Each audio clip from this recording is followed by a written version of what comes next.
Intention साफ है कि साहब जब ये कह रहे हैं मस्जिद तोड़ देंगे, अगर कहीं मस्जिद है और कागज नहीं दिखाए तोड़ देंगे, तो फिर ये 1 मेंबर कमेटी की, जो बर्नी कमेटी की रिपोर्ट थी, वो कहां जाएगी? जो ब्रिटिश गवर्नमेंट की रिपोर्ट थी 1925 की, वो कहां जाएगी? जो भारत सरकार के तमाम डॉक्यूमेंट्स हैं, वो कहां जाएंगे? यार कोई मेरी मस्जिद है भाई, वहां पर आप दूसरे आदमी को कागज दिखा दे। वहां पर भारत सरकार ने एक कानून बनाया, पार्लियामेंट के अंदर पास हुआ, लॉ ऑफ लिमिटेशन। इसको कहा जाता है एडवर्स पोजीशन, यानी कि कोई अगर 12 साल तक कहीं पर काबिज है, 12 साल तक कहीं पर काबिज है और कोई दूसरा उसका मालिक नहीं है, और वो अपने आप को एज ए मालिक वहां पे रह रहा है, तो फिर वो मालिक माना जाएगा। जो मस्जिदें सौयों साल से हैं, जो कब्रिस्तान सौयों साल से हैं, जहां पर कोई दूसरा क्लेमेंट नहीं है कि साहब मैं इसका मालिक हूं, अकेले वक्फ बोर्ड ही है।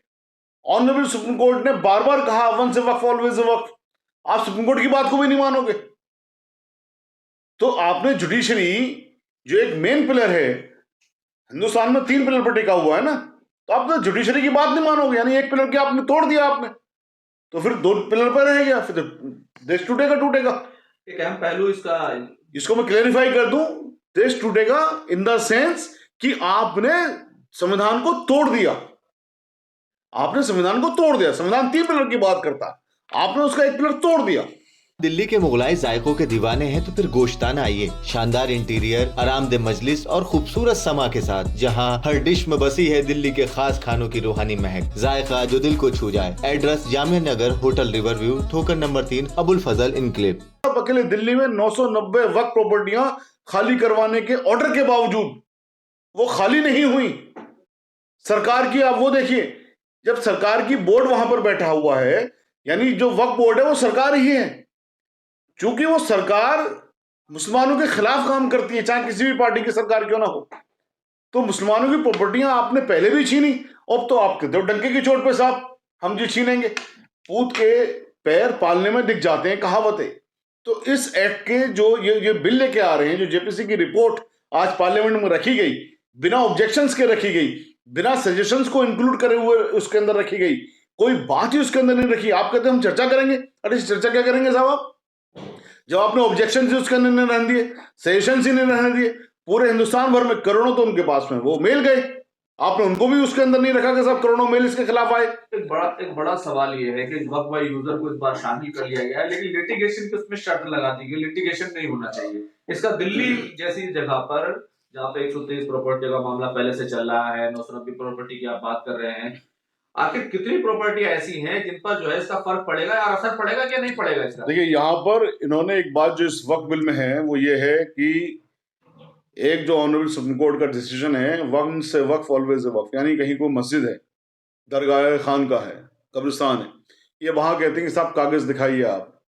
सुप्रीम कोर्ट क्या कहता है कि अगर कोई ऐसी प्रॉपर्टी है जहां मस्जिद बनी हुई है, पुरानी है, वक्त में है वो, तो वक्फ भी रहेगी। इन्होंने क्या कहा, नहीं सर कागज दिखाने पड़ेंगे। दिल्ली में, पूरे हिंदुस्तान के बारे में बात करूं, अगर बात करी जाए तो 90% लोग अपनी प्रॉपर्टियों में कागज नहीं दिखा सकते। पुश्ते नहीं है साहब हमारी, तो आपने सुना होगा ना, पुश्ते नहीं है साहब हमारी, तो भाई कैसे मालिक बने? कोई मालिक के कागज नहीं दिखा सकते, कहां से आपके पास आई प्रॉपर्टी। लेकिन उसके बावजूद भी वक्फ प्रॉपर्टियों के तो तमाम के कागज मौजूद हैं, जो वक्फ बाय यूजर है उसके भी कागज मौजूद हैं, उनके भी कागज मौजूद हैं। उसके बाद आप क्या कहते हो कि साहब अगर आपने कागज नहीं दिखाए, कहीं मस्जिद है उसको भी आप हटा देंगे, कभी कब्रिस्तान है उसको भी आप खत्म कर देंगे। अब देखिए ना उसके बरखिलाफ भी जाकर के आप सोचिए जरा सा इसको। लाल मस्जिद का तो कागज भी हमने दिखाए थे, लाल मस्जिद को इंदराज भी थी गजट में कि साहब ये वक्फ प्रॉपर्टी है, उसके तो कागज भी थे, फिर भी चूंकि सरकार के पास ताकत थी, सरकार ने कब्जा कर ली, सरकार ने वहां आलीशान बिल्डिंग बना दी, कब्रिस्तान को खत्म करके बना दी। 50 लाख में दिए सीआरपीएफ को, 50 लाख रुपए में सीआरपीएफ को सरकार ने बेची। सरकार खुद सरकार है, सीआरपीएफ खुद सरकार है, सरकार का एक डिपार्टमेंट दूसरे डिपार्टमेंट को बेच रहा है, और वक्फ बोर्ड चूंकि खुद सरकार है उसको ऑब्जेक्ट नहीं कर रही है। तो यही नहीं, सारी चीजों में तो मुसलमानों को फंसाया गया कि अब तक क्या था कि सरकार का नुमाइंदे वहां बैठते थे, तो सरकार के किसी ऑर्डर को चैलेंज नहीं करते थे। अगर ऑनरेबल प्राइम मिनिस्टर साहब के अंदर जरा सी भी हिम्मत होती, और ऑनरेबल प्राइम मिनिस्टर साहब जो कहते हैं कि साहब हम तो मुसलमानों को भला करना चाहते हैं, या भारतीय जनता पार्टी कहती है मुसलमानों को भला करना चाहते हैं, तो दीजिए ना इसका इंतजाम मुसलमानों को।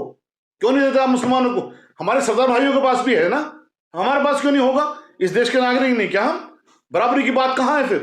LNDO की तरफ से हमने देखा था अर्बन डेवलपमेंट के पिछले दिनों कुछ मस्जिदों पर नोटिस लगाए गए थे। तो ये जो 123 प्रॉपर्टी है या और कितनी प्रॉपर्टी है जो इनके पास भी है, मोहम्मद आसवार कदीमा के पास भी है, आर्कियोलॉजिकल सर्वे ऑफ इंडिया के पास, इनका अब इस बिल के जरिए इनका क्या होने वाला है? ये 123 प्रॉपर्टी का जो मैटर है, 123 प्रॉपर्टियों के जो मैटर्स 2 मेंबर कमेटी के पास है आज की डेट में, और वो जो बिल क्या एक्ट शक्ल लेके आएगा वो तो हमें पता नहीं है, ठीक है, लेकिन उनकी इंटेंशन साफ है, इंटेंशन साफ है कि सब कुछ लेना चाहते हैं। इसका एक पहलू ये है कि लिमिटेशन एक्ट क्या है और लिमिटेशन एक्ट को इससे हटाया जा रहा है, उसका क्या असर पड़ेगा?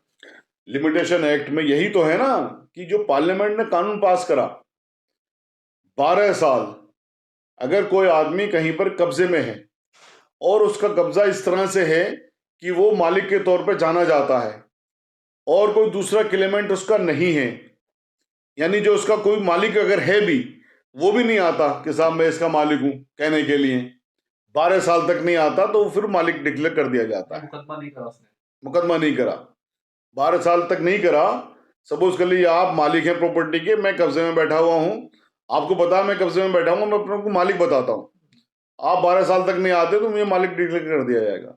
मेरी कहीं मस्जिद है 100 साल से, कोई उसका मालिक होता तो आता ना कि सब मैं मालिक हूं उसका, तो आपने लॉ ऑफ लिमिटेशन को आपने ठंडे बस्ते में डाल दिया, पार्लियामेंट के बनाए हुए कानून को।